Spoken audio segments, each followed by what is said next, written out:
Epan driver taksi online kredit ponsel untuk selingkuhannya pakai nama teman. Driver taksi online Epan Tornado yang dijemput unit 4 Subdit 3 Jatanras di Treskrimum Polda Sumsel bersama selingkuhannya Melisa di Lampung saat ini masih berada di Mapolda Sumsel untuk menjalani pemeriksaan.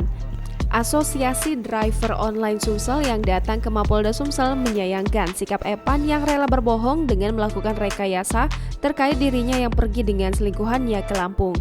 Ketua Asosiasi Driver Online Sumsel atau ADO, Ervin menuturkan pihaknya selama ini mencari keberadaan dari Epan karena sang istri yang khawatir dengan tidak ada kabarnya dari Evan.